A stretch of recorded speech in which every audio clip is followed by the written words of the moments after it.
derɗiraɓe daroɓe kode radio international abuja dow facebook inanta channel youtube amin assalamu aleykum. joni ɗum wakkatire nde min gaddantawan firo deftere allah alqur'ana seninde iga modibbo dabta alhafis chet adam nafaɗa iga nafaɗa diwal gombe. heɗite jam. bismillahi الرحمن الرحيم وإذ نتقنا الجبل فوقهم كأنه زلة وظنوا أنه واقع بهم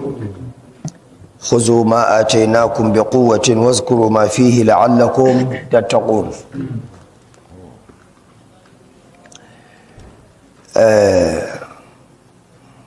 وإذ وكتي إنم ويتي وإذ إنم وكتي نتقنا الجبل فوقهم wakkati ɗum ƴefti hayre turi sina e dow ɓen ɗon waktara ɓen ɗon laatiɓe 70 ɓe annabi Musa dillidi to ɗum haala kan jokkiri ɗo wato nataqna aljabala ay min ɗistini hayre nden nde fa'oyi dow maɓɓe. on kefti na'am ka annahu zullatun nde wartani ɓe ba ɗowdi dow maɓɓe to ɓe tijjaki wala ko ɓe giyata sey hayre nden wa zannu ɓe gikki ɓe tammo sey nde ɓe tammi annahu waqi'un na'am waqi'un noe bihim nde yofoyto dow maɓɓe har ɓe tammi anya hande kam na iri azaba ka bo ɗum nde harnata ɓe hayre nde ɗo nde yofowa dow maɓɓe kamɓe bo noon ɗum halkirtaɓe ɓe tammono noon woni sakitan majum. khuzu ma atenakum wala kaɓe nani sey tan ɓe nani khuzu ma atenakum be quwwatin nane ko annabi Musa yottinanta on daga haro an min Allah be quwwatin e tiɗal. aywa wato tiɗɗi ne jogaki ko annabi Musa yottinanta on kanjum to khuzu ma atenakum bi quwwa wazkuru ma fihi ngade ka ibtinki ko wonder tawreta e ko Musa yottinanta on fami la'allakum tattaquna ko on ɓoshoto laatoɗon misali on ɗon dow kuuɗe tawreta ko nde fu. na'am wa iz akhadha rabbuka min bani adama wakkati alkawal to on gejjite alkawal ngal jawmirawo hoshidi e moɗon min bani adama alkawal ngal Allah hoshidi entare ɓiɓɓe adama en wato daga ɓiɓɓe adama en min zuhurihim eɗon nana koyte min zuhurihim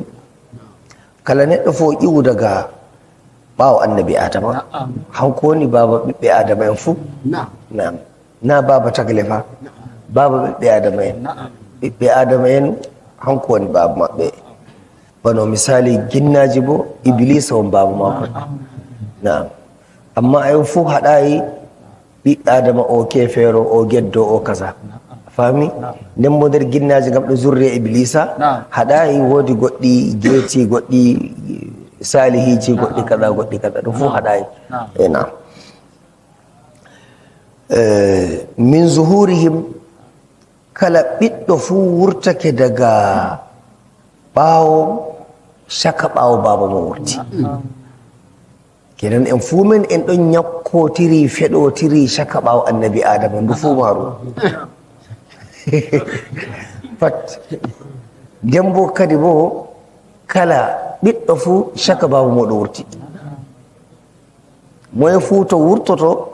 to kadi wurtoto e zurriya muɗum tokkoto les muɗum fami kenan ɓiɗɗo wurtake nder reedu inna muɗum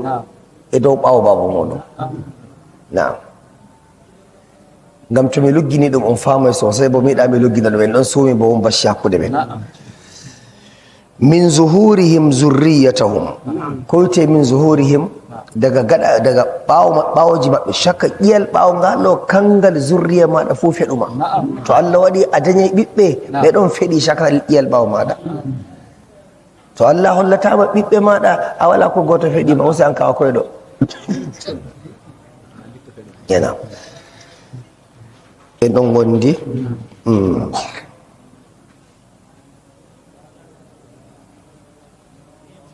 na'am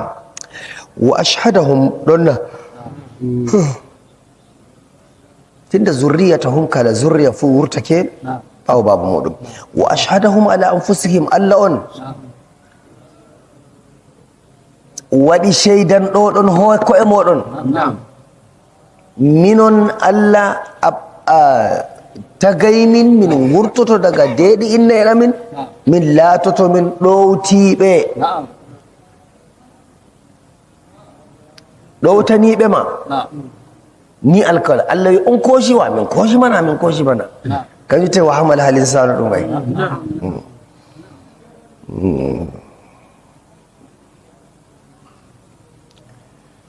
alastu bi rabbikum to jahon nde wono yam goɗɗum fa to jahon on tokkono yam goɗɗum fa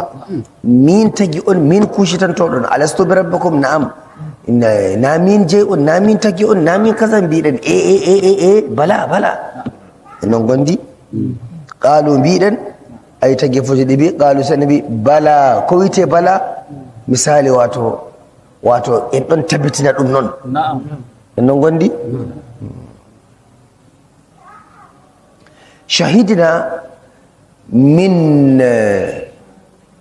shahidna aɗon fama shahidna min shaidanake ma e alkawal ngal koshanɗa min ngal min lotata ngal sai Allah wi da timmiɗen sai Allah wi an taqulu yawmal qiyamati to bo darngal fottina en an taqulu mbiyon yawmal qiyamati ñande darngal ngal en ɗon gondi mbiyon yam misali wato inna kunna an haza ghafili mbiyon on gejjiti alkawal ngal way min gejjiti Allah way min gejjiti wala noon to mbiya on gejjiti to mbiya yam on gejjiti jooɗe e on numi jooɗe amma min mi hooci alkawal mi lildene on annabo eɗe sipparnoɗe tindina on Allah gakkinana e ɓiɓɓe adama en aw ko bo mbiyon ko witte aw ko a faami ko taqulu mbiyon innama ashraka aba'una min qablu wa kunna zurriyatan min ba'dihim ko bo fotten e darngal mbiyon to Allah minon kam ɗume on leyfi amin nana mamaji en e kakaji en nde ɓe kefni ɓe mbi kamɓe kam ɗum gonkiji ɗum rewata min tawri ɓe dow noon min tokki to ay Allah ta yengite ma sey gengitaɓe kamɓe mino kam min taw aw taqulu innama ashraka aba'una e non gondi aywa wato babaji ɗam min kefni waɗi min kefni min qablu daga min dañaka wa kunna min latake zurriyatan min ba'dihim ɓiɓɓe maɓɓe ɓawo maɓɓe non kana min tokki ko woni na'am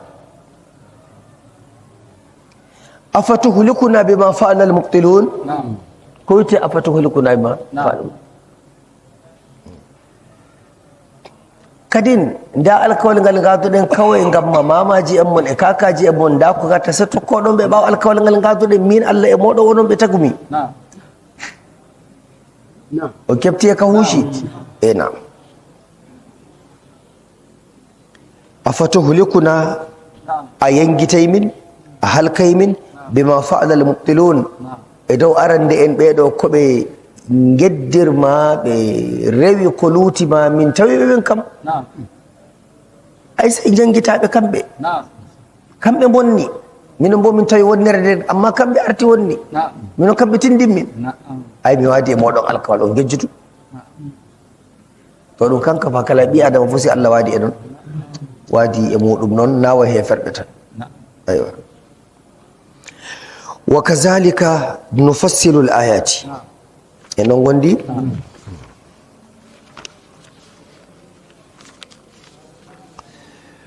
wa kazalika nufassilu l ayati ولعلهم يرجعون to ai annabi Allah sallallahu alaihi wasallama to bano nan dani ni min ganginan tama alkawan gal min koshi da bi adama fu daga fil azal wala allahum ko be siptora be anda yarji'una be garta daga geddi faki ya dautaje dan kefera ku yokin juldam ku daga lutol yoki lawal boshingol on kefti na'am wala allahum yarji'un watlu alaihim naba alladhi atainahu ayatina fansalakha minha فأتبعه الشيطان فكان من الغاوين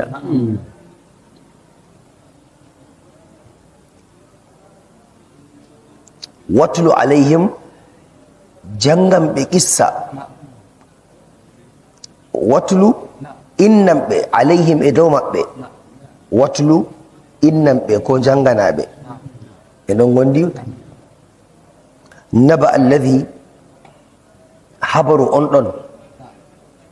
نبأ حبروا الذي أنطن أمه آتيناه آياتنا ممن دوكي andal ngal mo andi tawreta nder yahudan ko en kenan na nder modiɓe bani israila en ɗon gondi fansalakha minha ɓawo allah andini mo tawreta an kam sai mo losti daga ko tawreta wiyata mo yeddi tawreta mo hefni tawreta mo hefni hunde fuu kanjum ce fansalakha minha har ma mbiyata misalu mo wurti diina musa kam ni mo wurti no anduɗa mboodi wurtoto nder ngaska maari non mo wurti tawreta mo wurti shariaji tawreta fa atbahu cheytan cheyɗanu tokkimo fa kana mo laati min alghawina laallahum yatafakkarun en ɗon gondi ولو شئنا ألا يتتمن جدنا لرفعناه بها دامن يفتريمو اتوريتا دين هرقورا نمتمي ولكنه أخلد إلى الأرض أما سي دمسالي هوتن ركي توريتا سي من ليس نمو afami hanko modibo bani israila oɗo ɓeɗon inniramo bal'am ibnu ba'war naam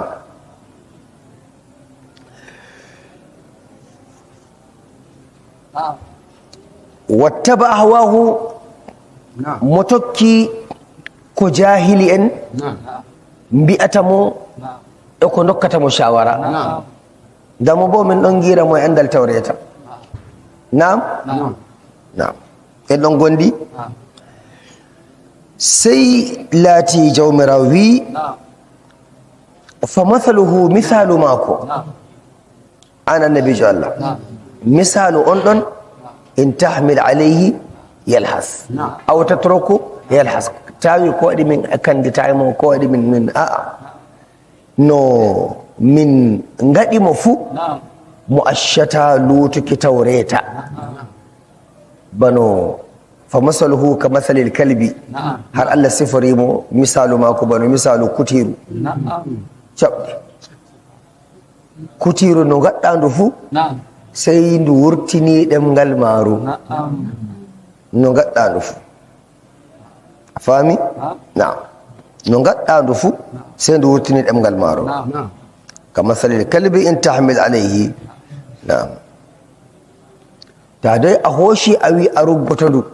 to sai ndu wurtini ɗemgal maru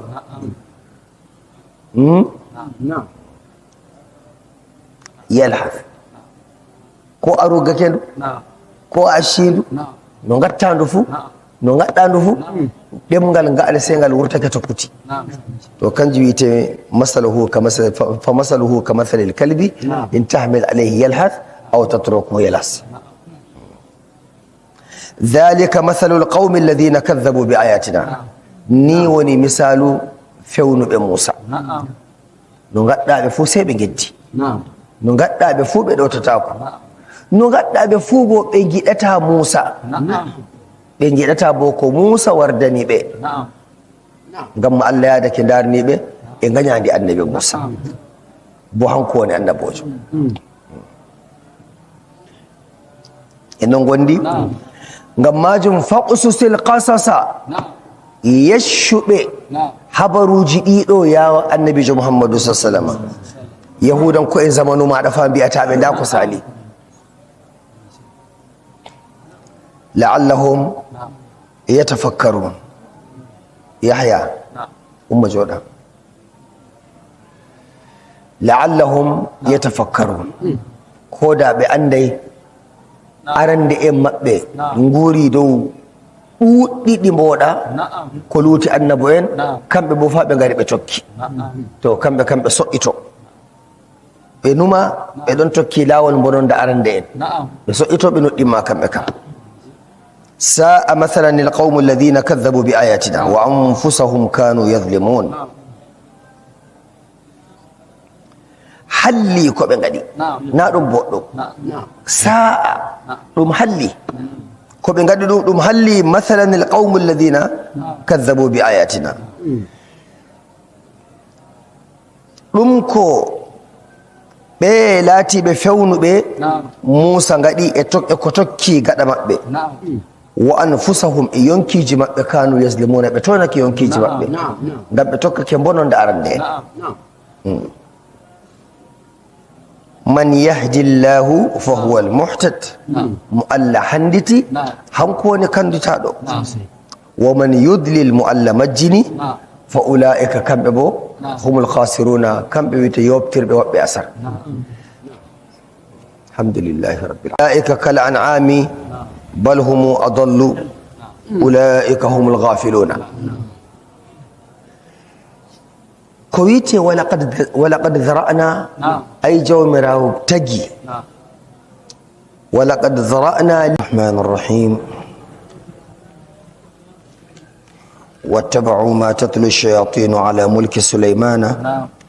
وما كفر سليمان ولكن الشياطين كفروا يعلمون الناس السحر واتبعوا سيسك بي ما تتلو الشياطين أبندا الجنو شيطانو suke koya musu ala mulki Suleiman a lokacin da annabi Suleiman yake kan ragamar mulkinsa wama kafara Suleimanu annabi Suleiman bai yi tsafi ba saboda tsafi kuma kafirci ne wanda suke so su yi wa tsafi kuskuri ba sai suke cewa tsafi daban sihiri daban kowane sihiri tsafi ne kowane tsafi sihiri ne an yi wa wani sihiri ai an tsafewa ne babu bambanci kamar mai bauta wa gonki da mai bauta wa aljani me sunan su dukansu kafirai mushrikai na'am amma ina so in gyara magana da lafazi an ban wani sihiri ba haka bane an ban wata fa'ida in dai ba na cutar da wani ba ko kuma in ba na canja wani abu a haƙiƙansa ba cutar da wani kuna ji illantar da wani kawar da hankalin wani tsafe raba wani da abun da zai amfane shi duk wannan garada sukan ce masa sihiri Allah kuma ya ce da shi tsafi ne kuna fahimta duk wani abu na fa'ida da za ka fa'idan da ba cuta a ciki gardi yana ce da shi sihiri ne an ban wani sihiri mai kyau a'a ba ka za ka ce ba in ba cuta a ciki sunansa fa'ida ce da za ka yi addu'a da shi ka samu kaza ko a kawar maka abu kaza abin da ba daɗi ko ba kyau kuna fahimta ɗaya kenan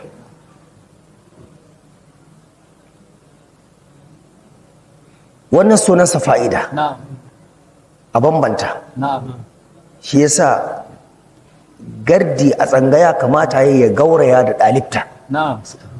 ya san me haramun mai halalun amma tsangaya hadda ce kawai za ka yi ta sha da tilawa za ka yi ta yi da takara za ka yi ta yi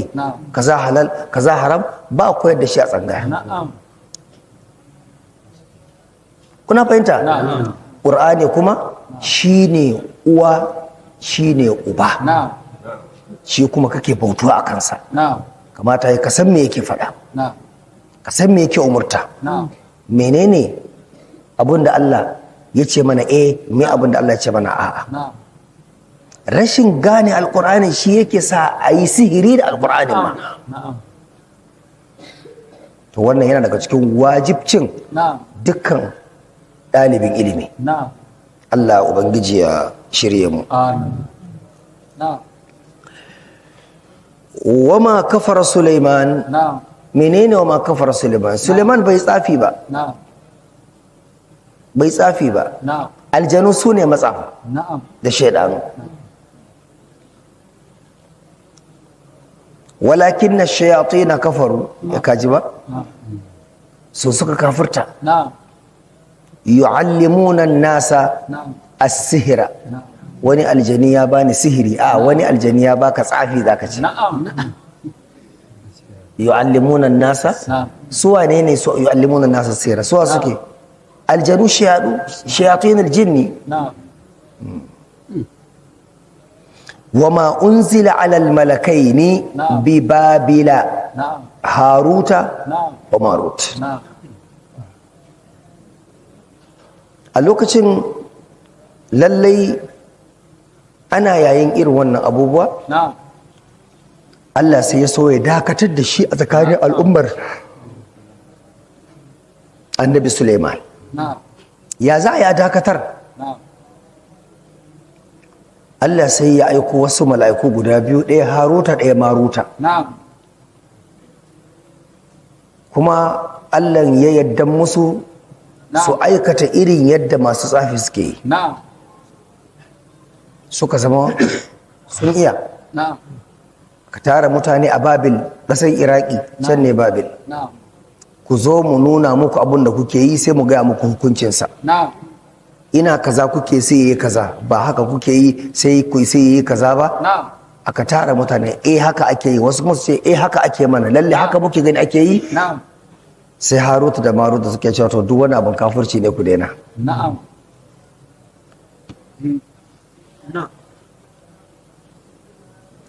su ne haruta da maruta Allah kam ya ce wa ma unzila alal malakaini bi babila a babilin su ne haruta da maruta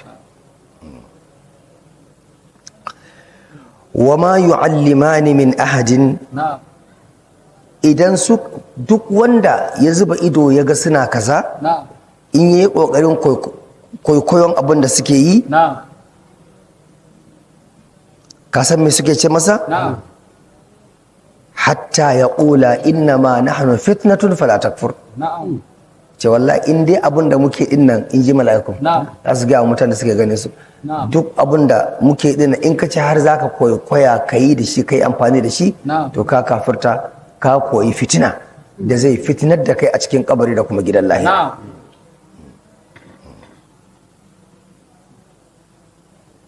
fala takfur kada ka kafurta fa yata'allamuna minhuma ma yufarriquna bihi bainal mar'i wa zawji duk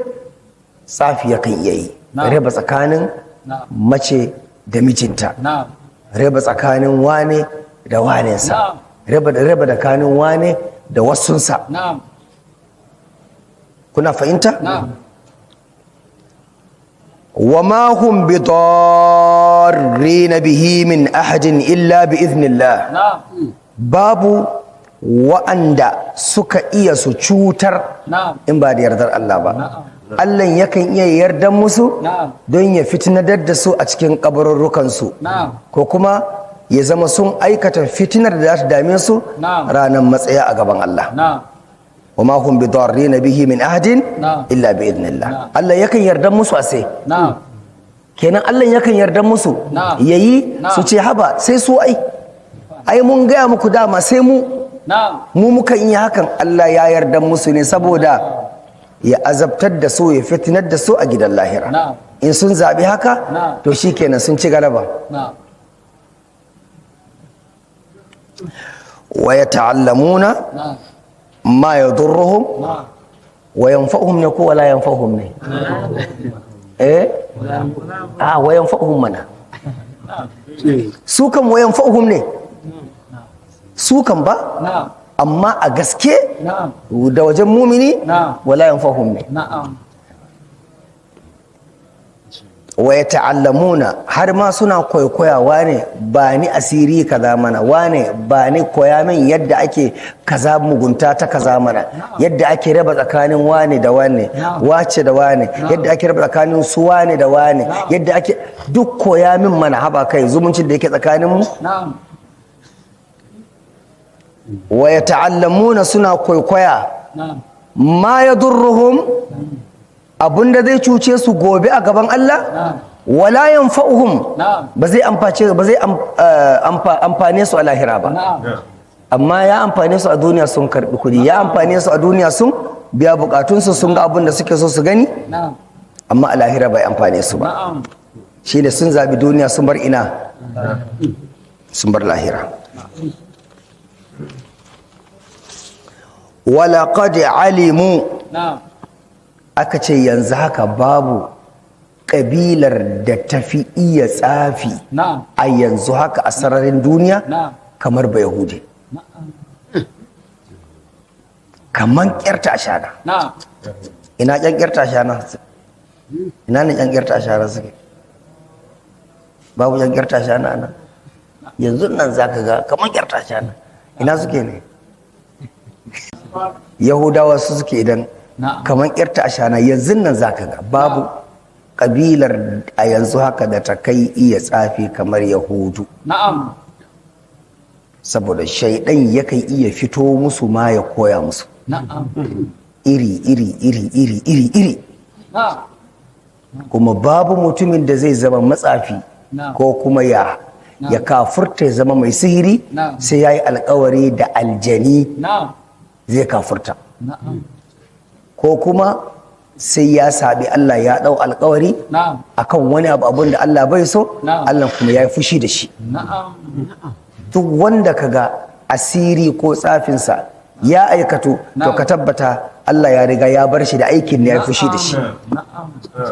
Jahilai kuma me suke cewa ai wane babban malami ne, in ka kai masa kuka yanzu nan kamar kirta shana. Jahili haka yake gani.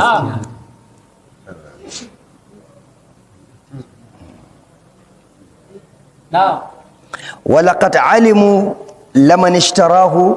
ما له في الآخرة من خلاق.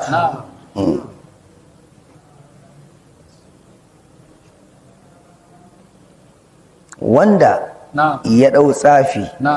ya riƙe ya aikata shi ya riƙe shi abun aikinsa ne, ya bar littafin Allah da abun da littafin Allah ke karantarwa, ya bar abun da harshen annabta take faɗakarwa, ya bi tsafi da tsafi al'umma, ba shi da rabon aljanna. ma lahu fil akhirati min khalaq, ba shi da rabon mai aljanna. wala bi'sa ma sharau bihi anfusahum law kanu ya'lamun. Amma la bi'sa ma sharau bihi, menene la bi'sa ma sharau bihi? In wannan suka yaddan makansu to tir da abin da suka zaɓi makansu. law kanu ya'lamun, in har za su aikata irin wannan, tir da irin abin da suka zaɓan makansu. walau annahum amanu wattaqaw lamathubatun min indillahi khair law kanu ya'lamun walau annahum amanu da sun zanna akan imaninsu akan karantarwa da Allah da ma'aiki take musu wattaqaw sun nisanci duk wannan tarkacen lamathubatun ko min indillah da ladarsu da gurin saukansu shine yardar Allah yardar Allah kuma ina take kaiwa mutum na'am aljanna na'am da gafara da yafi musu alheri amma fa hey law kanu ya'lamuna in har za su iya sanin hakan ba lalle ba su sani ba lalle ba su sani يا أيها الذين آمنوا لا تقولوا راعنا وقولوا انظرنا واسمعوا وللكافرين عذاب أليم يا أيها الذين آمنوا يا كوكم وأن كوكا غسكنتا كوكا بي النبي صلى الله عليه وسلم wannan sahabbai fa ake kira sahabbai ake kira anan wanda suka imani da annabi da su ake magana da su la taqulu ku kam kada ku faɗi wannan maganar da kuke ji harshen yahudu na kiran annabi da ita ko kuma suna aikata irin wannan kalimar a wajen magana da manzon Allah sallallahu alaihi wasallam ra'ina ka fahimta ita ce maganar ra'ina ko na saboda magana ce ta kaskanci ko ma in ce ta zagi sai su a cikin magana da annabi sai su faɗi zagi kuma annabin suke so su zaga su ɗauka balarabe ne bai sani ba su kuma sai su kalli juna sai su yi dariya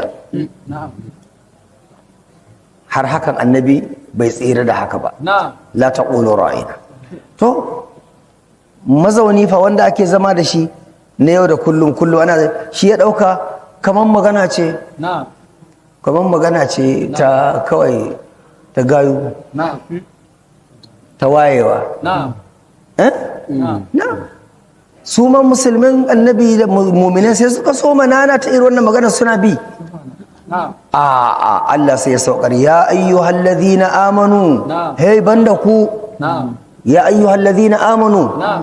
ku kam la taqulu ra'ina ku kam kar ku fadi lafzin ra'ina ku kam lafazin ku shine wa qulu anzurna wasma'u saurara mana annabi za mu bi ka mu ma biyayya mu saurare ka ku kam wannan ita ce maganar ba ra'ina ba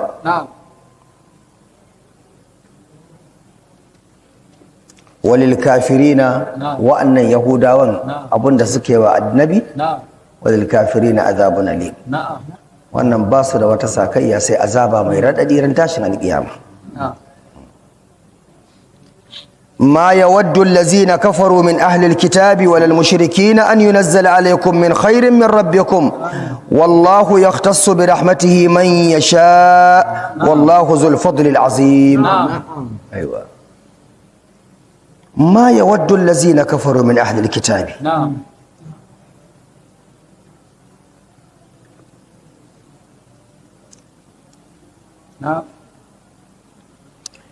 ni kafirai da yahudawa kan me suka so makansu ne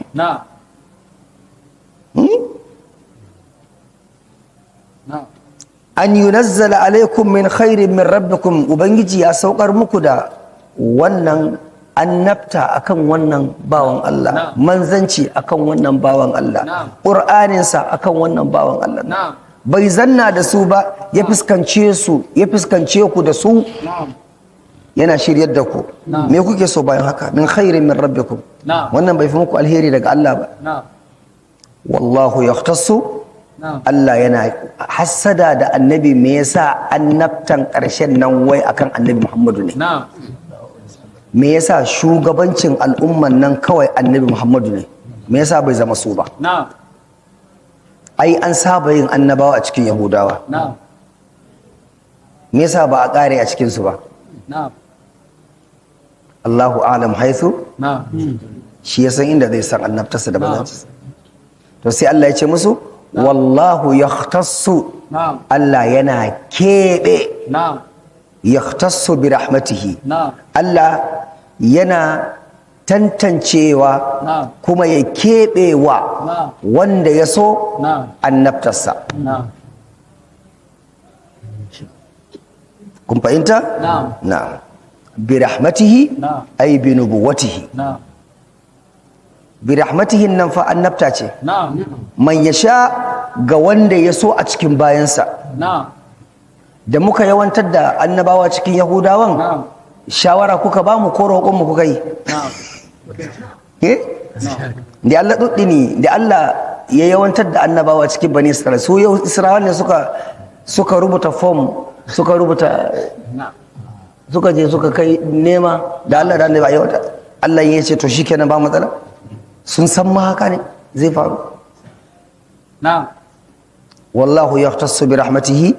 man yasha to wanda ya so din Muhammadur Rasulullahi ne shi Allah ya so ya zama shine khatamun nabiyyin wa imamil mursalin shine ya so to sai ya ko abokan shawaran Allah ne ko in ba ku yadda ba Allah ba zai iya yi ba ne haka Allah yake cewa a ce musu wallahu zul fadlil azim ne zul fadlil azim kyaututtuka Allah falalan Allah manya ne yakan ɗora su kan wanda ya so daga cikin bayinsa ma nansakh walhamdulillahi rabbil alamin wakkatiirende min gaddantawan tambihi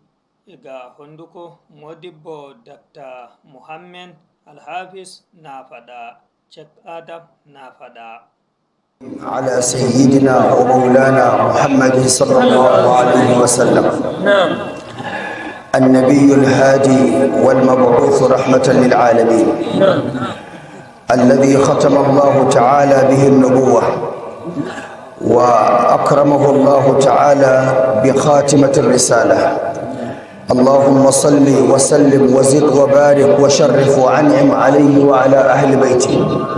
وعلى سائر أهل بيته والتابعين والصحابة وعن الأولياء والمؤمنين والمتقين والمستمسكين بالعروة الوثقى أما بعد السلام عليكم ورحمة الله تعالى وبركاته سكرا بمين السلام عليكم ورحمة الله تعالى وبركاته النبي جميع صلى الله عليه وسلم إمبينو جومرا ورزقني مؤجود الدابي إن إني سعد بن معاذ كينيا نمو حلفي النبي جميع صلى الله عليه وسلم nden woodi mo lulaɗo anna ummi daga makka mo wi yahan yimɓe madina janganaɓe alqur'ana janginanaɓe alqur'ana janginteɓe alqur'ana ɓe ɗum warɓe ƴamɓe annabijo allah e makka e dow ɗum anna min nanata habar e keddiraɓe amin jawmirawo luloway goɗɗo luldiray ɗum e annabonkaako timminira ɗum annabonkaako ɗum anna min nani e ɗum wi'aka annabijo men sallllahu alih wa sallama mo wi min timminira annabonkaako wala annabojo warata ɓaawo am kala noddititoɗo annabojo fuu ɓaawo am mo nodditake fewre ma kana muhammadu naba ahadin min rijalikum walakin rasulallahi wa khatima annabiyina wa kana allahu bi kulli shay'in alima jeweego ɓe ngari ɓe kalfina kelulaɗo allah ɓe kalfinake halfinande naway min kalfinake ha min dara kadi bo kofe oto ɓawo na bo min kalfinake amma min suuɗe halfinande amen na iri noon min kalfinake min jahay min gadda bo ko halfintowoma kadi bo ɗum kamɓe jeweego e hitande yalti ɓe garti kamɓe 12 nde ɓe garti kamɓe 12 hitande tatawre ɓe garti kamɓe 73 ɗum wiyete kalfinake halfinande nde ɓe jahata ɓe nodditana annabijo Allah garowo halfinowomo nde ɓe garti kamɓe 73 hitande tatawre ɓe mbi lulaɗo Allah hokkina min goɗɗo yaha jangana min alqur'ana janginana min alqur'ana lulaɗo Allah wi Mus'ab ibn Umair moɗon na sey annabijo sallama ƴamimo ɓe mbi moɗon mo wi a wurtoto dillida e maɓɓe jaha janginaɓe alqur'ana Mus'ab ibn Umair duuɓi ma ko salaki 20 yoki 22 ɗum sukajo dursuɗo alqur'ana e wakkatiyel ngel wala ko jippi e dow lulaɗo Allah ɗum bo hunjakino wala bo ko annabijo Allah hitorto e Makka ɗum ko mo anda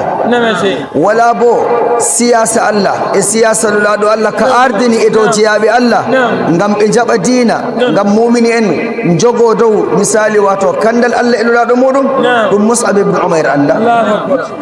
Mus'ab ibn Umair ɗum laati futtinan ɗo annabijo Allah yitira mun haamidura mo mi anda mo mi heɓta mo omtan ɗo annabijo Allah ɓernde muɗum haami joƴƴina mo ngam mi nande e maako koda ñandere wonde min gonda ɗum halfinande nde wala seko ɗum halfinande nde wala wattitaki ɗum halfinande nde wala ko wonnata de Mus'ab ibn Umair mo wi ay haami waɗa shawara mo wi ay haami timmina shiri ɗo ko wakkatiyel kaza mo wi nde ɓe gurtotoɓe kotal lulaɗo Allah annabijo Allah wi jango ko faɓɓi jango o wi min dillida e maɓɓe Mus'ab ibn Umair woodi inna on sakitake nastuki diina Mus'ab ɓiɗɗo on mo arti mo nasti diina Mus'ab ibn Umair yehi tawi inna muɗum mo wi rasulullahi liliyam Madina mi yaha to sobaɓe maako mi ekkitina ɓe mi janginana ɓe ɗum ko ɗum jippinanimo Mus'ab ibn Umair mo wi inna maɗa accata tokkotoɗa Muhammadu ashe Mus'ab ibn Umair mo ɗon andi ko annabijo wi la yu'minu ahadukum hatta akuna ahabba ilayhi min walidihi wa waladihi wa malihi wan nasi ajma'in wala imanu tabbitoto e nder ɓernde neɗɗo sey ardini annabijo Allah e dow ndu fuu maaru ko ɗum moye annabijo woni yesso ma to laatake alaqa ma hakkunde ma e goɗɗo to annabijo Allah ko bo ngam shani annabijo Allah hawti on to ɗum Mus'ab ibn Umair dillide e maɓɓe mo jippi Madina mo jippi haro goɗɗo wiyete Usayd ibn Hudayr kadin mo wari janginanki yimɓe Madina alqur'ana mo jippinɗo mo wakkatiyel gotel dursi alqur'ana Mus'ab a wari janginki yimɓe Madina alqur'ana amma wala gaɗɗo on famuki alqur'ana ngamma nde jooɗi fuu nde nastoyi fuu wiyam ko ɗum jippinani on no mi dursa ɗum mi fama ɗum nden mo wi Mus'ab woodi goɗɗo wiyete Sa'd ibn Ubada nden woodi woɓɓe ɗuɓɓe nder Madina e nodde maɓe to ɓe nasti diina Madina fo nasti diina Usayd o entare Abul Haytham ibn Tayhan kamɓe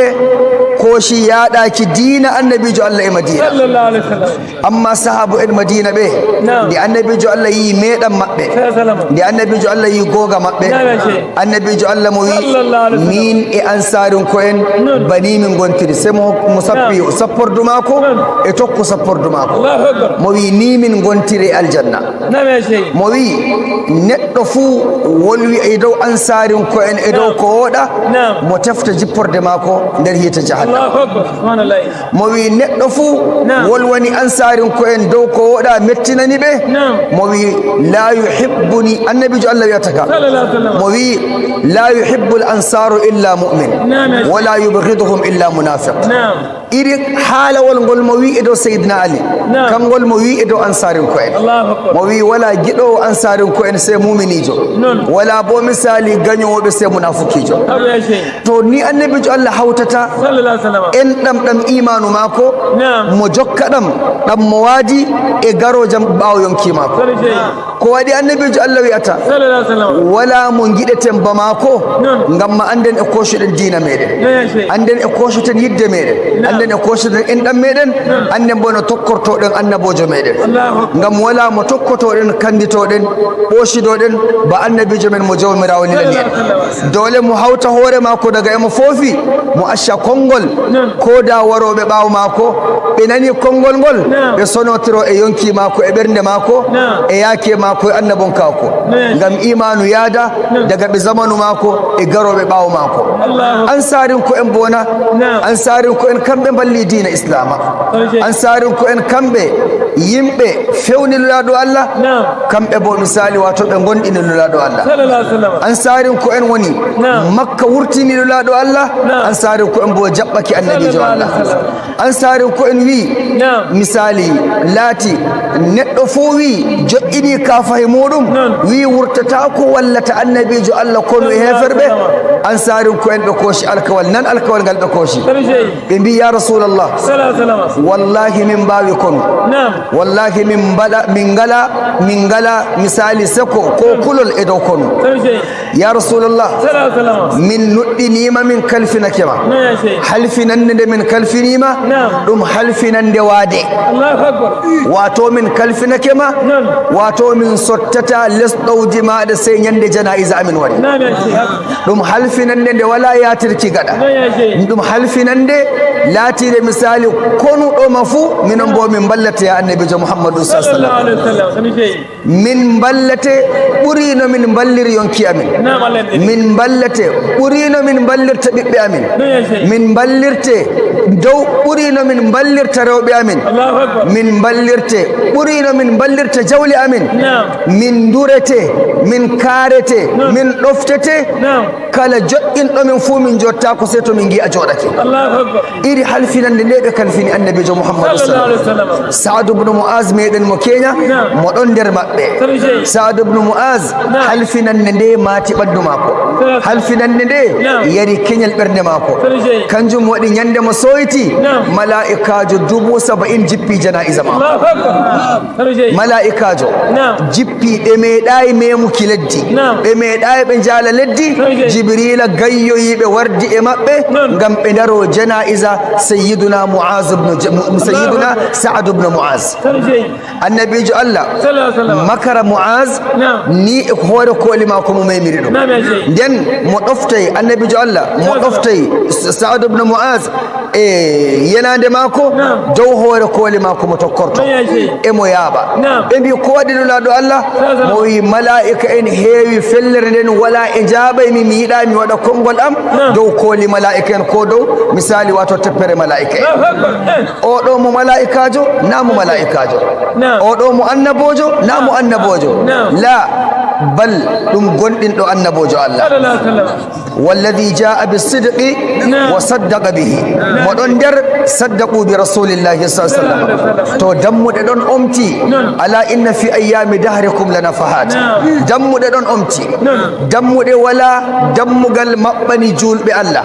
sey dey saliɗo nassirkingal wala ma ba nder lewru men nduɗo Allah laamiɗo fertani jiyaɓe mun yeeso muɗum Allah laamiɗo misali maɓɓitani jiyaɓe muɗum dammuɗe hinnoye e dammuɗe yaafuye e dammuɗe yarduye wala dammugal maɓɓete sey ñande juldandu dari nder lewru ndu sukaɓe e mawɓe dotti en e worɓe e rewɓe e yeɓɓe e fuu maɓɓe ko moye ɗon tefana hoore muɗum geɗal ñande ɗum wi'ata ɗum nda geɗal magal gadɗa e duniya nder lewru men ndu wala Allah jawmirawo jawmirawo jippinantama yardu e goɗɗum ngam daari ɓernde ma daari tiiɗal ma daari yaake maɗa jawmirawo sheydano malaika en sheyda wala sheyda gaɗa ma ka waɗi ka sheydane oɗo mi ƴeftanimo tikkere am to ma woodino to wala bo mi jippinanimo yarduyam e hinnoyam wala mi ƴeftata ɗum ha yawmal qiyamati ha abada nder lawru ndu ɗuɓɓe dotake dongle mun en yeeso Allah e yeeso yardu e Allah Allah waɗi malaika en rimɗini ɗuɓɓe daga hiite lahira nagam goɗɗum ɓe gaɗi ɓe ɗowtake ɓe ndentake kamɓe goni misali jagganoɓe lahira maɓɓe nder lawru ndu ta e jutuba no lulaɗo Allah wi gotel fa 70 bindantaɗa woɓɓe bo na 70 woɓɓe bo ɓuuri 70 daga 70 yokkite meɗɗe 9 Allah e sowamma kugal woni ngal maɗa sowki boki Allah wiyata malaka en sowaneɓe to ummatore annabijo men sallllahu alih wa sallam ñalɗe ɗen ɗeɗon dilla 12 janngo 13 nonna ko janngo 14 janngo 14 miɗandu timma janngo 14 to laatake janngo 14 ndu ɓaɗake ndu hendereta ndaare ko sali ba majum lutti ko bo ɓil ñandere woore to ba majum lutti ko ɓuuri ñandere woore ndaar ko sali kam ko gaɗɗa nden hande bo no gonanɗa ko lutti bo niya ɗume gaɗɗa amma bano inna julɓe Allah sayyida Aisha wi'ata to lewru ndu wari annabi jalla ɗon taado keshi mum ay waɗa niya mum ay sembiɗina yaake maako nagam goɗɗum na mbar jaari gondi mo darwanta hoore maako mo ɓila e dow mbar jaari annabon kako la Allah on yiyanamo na ɗum annabojo josɗo Allah on yiyanamo na ɗum annabijo giɗɗo ɗoyɗi Allah on yiyanamo na ɗum annabijo merejo Allah on yiyanamo na ɗum annabijo bedditiɗo ɗum annabojo ɓurɗo annabo en fuu tiiɗal e dow lawol Allah annabojo ɓurɗo jeyaɓe Allah fuu tiiɗal e dow ibada Allah annabojo gaɗanowo Allah ngam garoɓe ɓawo mako jakomo jakanomo e kuuɗe mako jakanomo e jande mako jakanomo e julɗe mako jakanomo e dewe mako jakanomo e ɗabi'aji mako ɗiɗi fuu mo sakkinantake ko gotel annabijo on ko shuɗa fuu a tawraymo e majum sey mo wiyata tashabbahu in lam takunu misla nandidine to en gartayi ba mako ma wane men garten ba annabijo Allah amma mo ɗalani en ibadaji ɗi gam nandidinki e gurnam mako bismillahir rahmanir rahim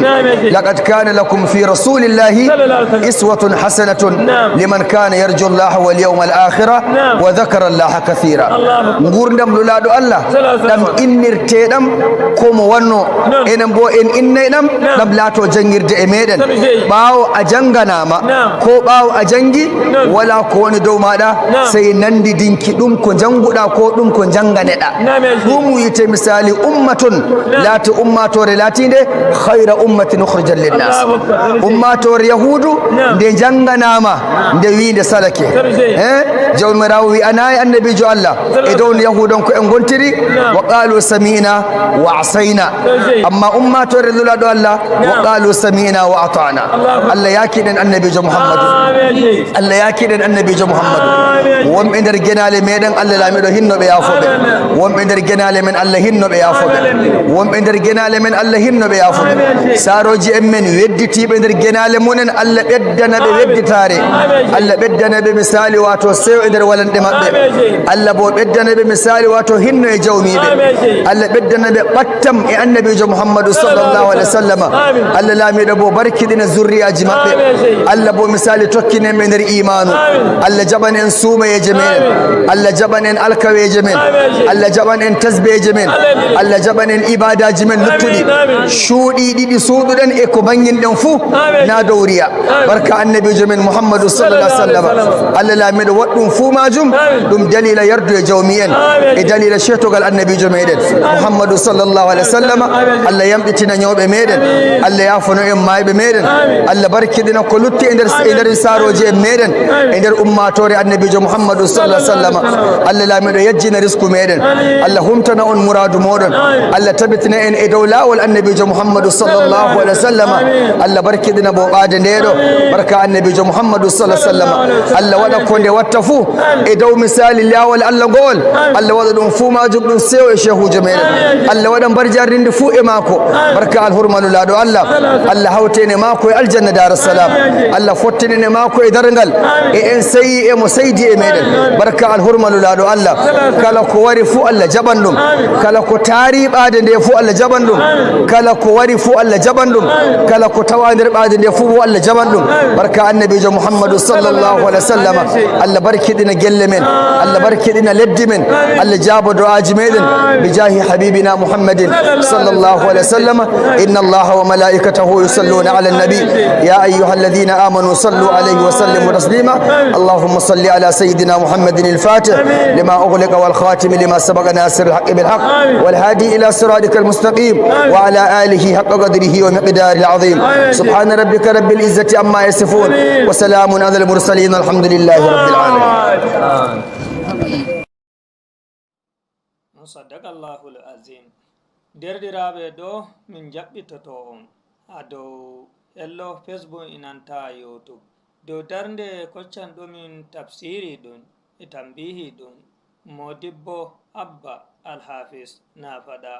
semi ibrahim ramodake gonduɗo e moɗon ha dow hello amen go Facebook kode radio inanta channel YouTube amen kode TV mbiyaymi on taɓɓe min jamdi jowi kekkiɗe gam mananki wazu dina islama ega modibbo abdullahi aliyu gonɗo leydi saudiya sey jamdi jowego'o wakkatire abuja lamorde leydi nigeria o heɗitoto firo malla tafsiru alqur'anawal seningal iga modibbo iya hamboy gawdare jamdi joweɗiɗi bo ƴereta wakkatire nde min gaddanta on firo deftere allah alqur'ana seninde ega modibbo umar hamma adama jada diwal adamawa jamdi jowenayi wakkatire nde min gaddanta on firo deftere allah seninde ega modibbo